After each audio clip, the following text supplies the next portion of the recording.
Dabtara abxonqaay qaalluun waan barbaaddan jira gochuun danaan waaqayyo kan furmaata kennu maqaa waaqayyo famiyaa ta'u. Haleluuyaa! Hiikaan waaqayyo bira jira. Maqaan gooftaa kan galateeffame haa ta'u. Haleluuyaa. Yesus inni gooftaadha. Ameen. Furmaati achi kan jiru. Egaa furmaati isaa maaliin nire? Furmaati isaa kana godhi jedhee itti hima ture. Nama hubataa barbaadi, nama ogeessa barbaadi. Bara quufaa kana keessatti nama baroota isaa torba yeroo beelaa sanaaf ta'u walitti qabu nyaata. Qopheeffadha. Like 20% wanta argamurraati walitti qabanii iddoo kaa'amu jedhe. Ogeessa barbaadi. Nama ogeessa irra dhaabii ittiin jedhe Yoosef mootichaa. Ogeessa hin jiru kan isa caalu. Ameen. Maal jedhe mootichi? Egaa waaqayyo kana hundumaa akkati beektu godheera jedha. Lakkoofsa 39 irratti boqonnaa 41 lakkoofsa 39 irratti. Namni hubataa fi ogeessa akka keetiin jiru ittiin jedhe. Haleluuyaa. Why? Waaqayyo isaa wajjin jira. Haleluuyaa. Haleluuyaa. It's not about Joseph. It's about God. Sababiin isaa Yoosef miti, sababiin isaa Yoosefii wajjin jirudha. Innis waaqayyo waaqa jiraataa. Ameen. Not the sun God, not the river God. Waaqolii warra Gibxii, the sun God, the moon God isa isaan jedhan miti kan gochuu danda'e. Dandeenye! The living God. Ameen. Waaqayyo waaqa jiraataa. Haleluuyaa. Waaqayyo isa kan Israa'el. Ameen. Isatu wajjiniin jira ture. Waaqayyo isa gochuu danda'u, isa gochuudhaaf humna qabu. Kanaatiif hubataa fi ogeessi akka keetiin jiru. Ati mana koo irratti gooftummaan fudhattaa. Haleluuyaa. Sabni hundinuu akka ati ajajjetti hin abboomamu. Ani immoo teessoo mootummaa koo duwwaadhaan si gararraan jira jedhe. Itti fufee maal jedha? Kunoo ani guutummaa biyya Gibxi irratti aboo siif kenneera. Haleluuyaa. Haleluuyaa. Ameen. Maqaan waaqayyoo kan galateeffame haa ta'u. Ameen. Gaafa mootummaa sanarra dhaabbatu nama waggaa 30 ture Yoosef. Bara meeqa lakkoofsisee hammammaatti? Gara bara waggoota 13 lakkoofsisee erga abjuu argee.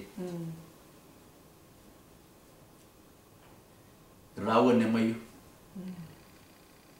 Jalqabeera garuu. Haleluuyaa. Jalqabeera garuu waaqayyo hojii isaasittiin. Ameen. Waggaa 30tti aboon kenname biyya Gibxi irratti. Warri kanaan jiran, warri awwaan irratti hin qabaattuutti hin jedhan. Ammayyuu hin argine. Ammayyuu hin taane.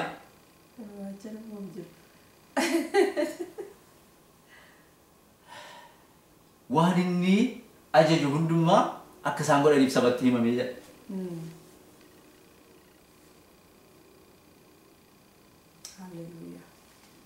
Waggaa 7 quufni ta'e bara quufaa isa booda waggaa 30 erga inni ta'e jechuudha. Waggaa 7 kana hundumaa hojii isaa hojjete. Amanamummaadhaan hojjete. Waan hundumtuu harka isaatti dabarfamee kenname. Amanamummaadhaan hojjete. Haleluuyaa. Ameen. Maqaan waaqayyoon galateeffame haa ta'u. Ameen. Waggaan 7 erga dhume booda maaltu ta'e gaama bara beelaatu dhufe. Beelli galee erga waggaa 2 ta'ee jedha. Warri Kana'aanii iddoon sila dubbisetti warri Kana'aanii eessa dhaqanii biyya Gibxi maal barbaacha? Nyaata barbaacha. Maaliif? Hin beelaan. Biyya lafa hundumaatu beela'ee jedha macaafa qulqulluun. Gibxiin garuu wanti nyaatamu hin dhibnee jedha. Maaliif? Ogeessota achi jira. Haleluuyaa. Yoosef achi jira. Haleluuyaa. Yoosef inni Kana'aanitti Hindu'ee jedhamee labsame furmaata ta'ee jira achitti. Ameen. Nyaatatu jira achitti. Quufatu jira achitti. Ogummaa waaqayyootu isaa wajjin ture waan ta'eef. Kanaafi hin naqani Kana'aanii. Biyya Gibxii hundumaa inni bulchu namoota biyya hundumaattis inni midhaan gurguru eenyu ture? Yoosef ture. Obboloonni Yoosef dhufanii Obboloonni Yoseefis dhufanii isa duratti yaatanii amma mataan isaanii lafa ga'utti qoomanii inni isaan achi kanaanii fageessan ofirraa gurguran gabrummaatti. They paid price. Gochuudha. Raawwatamuu isaa caalaa gatii baasan. Yoseef dura keemiti isaan achi dhufanii mul'atti suni raawwate. Hallelujah. Gaafa isaan isa fuulduratti dhufanii sagadan yookaan qoomaanii Yoseef abjuu waa'ee isaanii abjoote hin yaadate. Amen. Hallelujah. Hin yaadate.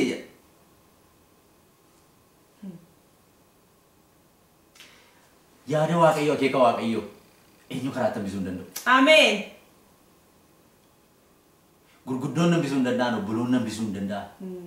Seexanni hambisuu hin danda'u. Garuu amanamummaatu dhabeera ta'e Yoseef.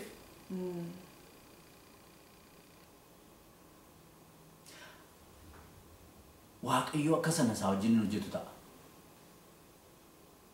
Maal jedhe gaafa dubartiin suni rakkistu? Ani akkamittiin yakka akkasii hojjedha jedhe. Nama amma kana natti amanee qabeenyaa isaa natti kenne. Waan hundumaa natti kenneera. Siin garuu natti hin laanne. Amma akkamittiin yakka mana ga'u godhare. Akkamittiinis immoo Waaqayyo irratti cubbuu hojjedha jedhe. Sodaa Waaqayyoo qaba ture. Amen. Nama na amanees akkamittiin yakka. Waaqayyo koos akkamittiin yakka jedhe.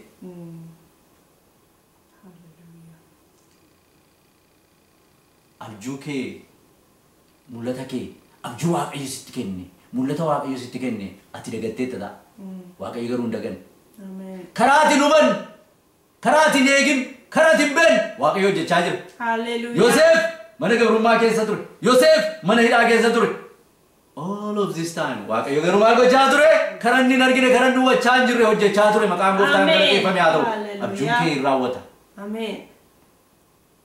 Yoo ta'e amanamuu dadhabde Waaqayyo ulfina kennuu dadhabde duwwaa hafuu danda'a. Waaqayyo ulfina laattee jennaan abjuu kee kan dhaabuu danda'u hin jiru. Mul'ata kee abjuu Waaqayyo siif kenne, mul'ata Waaqayyo siif kenne eenyu karaatti hambisuu hin danda'u. Amen.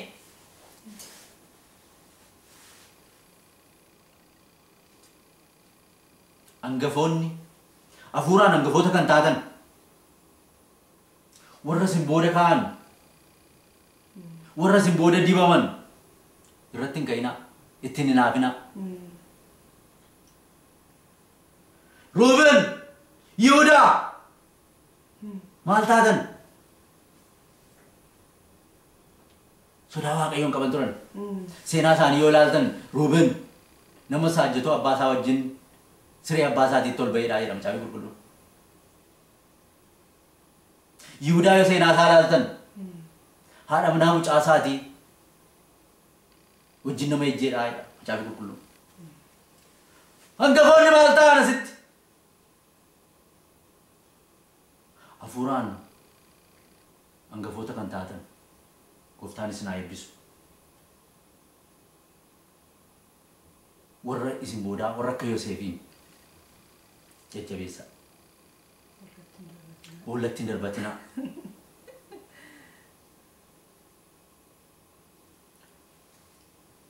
Hin dhiibinaa, hin ari'atinaa. Obboloonni Yoseef maal taatan? Obboloota yeroon jedhu hafuuraan obboloota kan ta'an. Kiristiyaanota yookaan obboloota irratti hin ka'inaa. Gatii baastu waan ta'eef gatii baasan ilmaan Yoseef gatii baasan ilmaan Yaaqoob gatii baasan gatii baasanii Yoseef bira dhaqan. Warri Waaqayyo abjuu fi mul'ata isiniif kenne abjuu fi mul'ata keessan hin dagatinaa. Inni abjuu fi mul'ata kenne amanamaadha. Amen. Inni raawwachuuf jira. Yes. Amanamummaan dhabinaa. Amanamoo taati eeggadhaa abjuu keessa mul'ata keessa hin raawwatutti.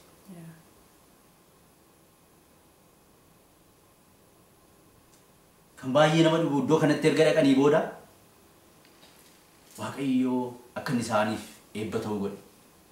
Itti fuftanii amma boqonnaa 45tti yoo dubbifattanii yeroo isaanii nu kana goonee jedhanii ofii isaanii yakkuutti ka'an deebisanii obboleessa keenya akka goonee amma kunoo cubbuu isaatu kana nu gochaa jira yeroo isaan jedhanitti maal jedhe inni garuu achitti maal ta'eera mootii ta'ee jira Yoseef garuu maal ta'ee jira mootii ta'ee jira yeroo isaan dubartii sagadanii inni maal ta'ee jira mootii ta'ee jira waan nyaata namanii yeroo isaan isa barbaacha achi barbaacha dhufanii maal ta'ee jiranni nyaata irratti itti gaafatamaa ta'ee jira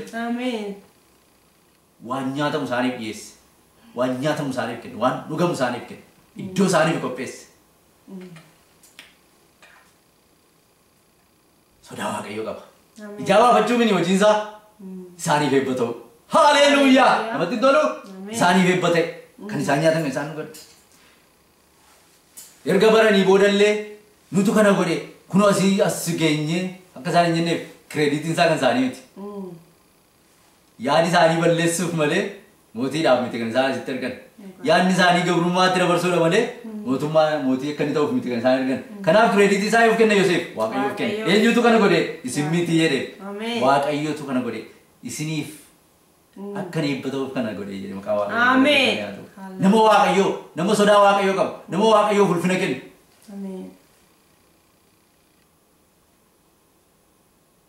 irraa hawwate waggaa 17 amma waggaa 30 ta'utti eessa ture gabrummaa fi mana hidhaa sana keessa ture gaafa waggaa 30 ta'u bara quufaa sana keessatti waggaa 7 fi amanamummaadhaan hojjete bara beelaa keessaa erga galee waggaa lammaffaa irratti dhufan jarri yaa'anii lafa kana hundumaa kutanii gatii baasanii dhufan maaliif abjuu sana iddoo raawwachuudhaaf haleluuyaa abjuu isa kenne waaqayyo raawwachuudhaaf waan ga'eef achii dhufuutu isaan irra jira fanii qabu maaliif eenyu abjuu kee yookaan mul'ata kee karaa tambisuu hin danda'u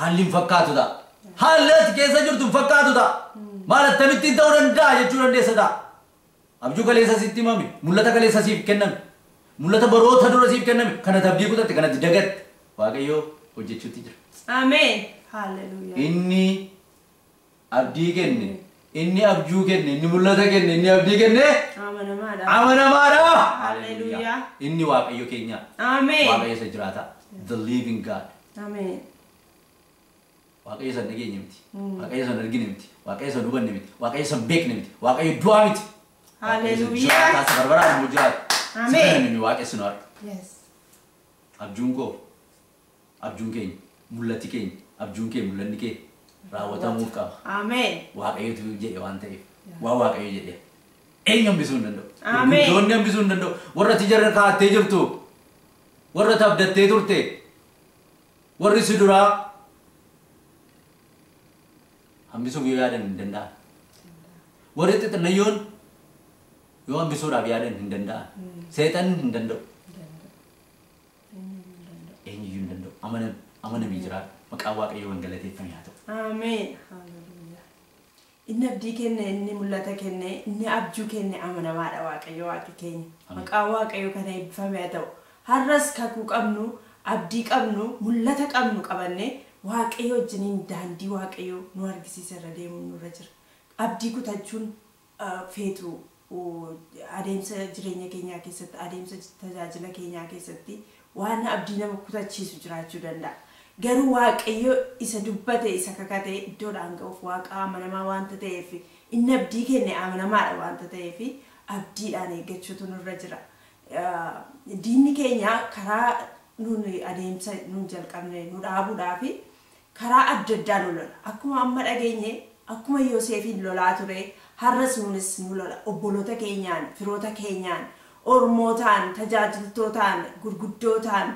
xixinnayootaan karaa adda addaa moototaan nu loluu danda'a garuu kan inni nu mo'uu danda'u yoo nuni abdii kutan yoo nuni daandii waaqayyo keessaa baane yaada waaqayyo keessaa akeeka waaqayyo keessaa yoo nuni baane qofa yaada waaqayyo keessatti ofeenne abdii keenyaaf amantii keenya kakuu keenya qabanne gara fuulduraatti yoo deemne eenyu tokko nu dhaabuu hin danda'u inni abdii kenne inni nuuf kakate waaqayyo waaqi keenya waaqa raawwatudha waaqa iddoon ga'udha waanta ta'eef waaqa amanamaadha waanta ta'eef isa kanaaf abdii keenya kakuu waaqayyo nuu kenne mul'ata waaqayyo nuu kenne abjuu waaqayyo nuu kenne qabanne waaqayyoon irratti eeggachuun baay'ee barbaachisaadha maaliif inni raawwachuuf nuu kenne waanta ta'eef ituu raawwachuu hin danda'u ta'e waaqayyo mul'ata sana nu keessan kaa'u ture garuu wanta ofiisaatii isa dubbate raawwachuu wanta danda'u mul'ata kenne raawwachuu wanta danda'u kakunuuf kenne raawwachuu wanta danda'u jabaa waan ta'eef amanamaa waan ta'eef nuu kenne kanaafi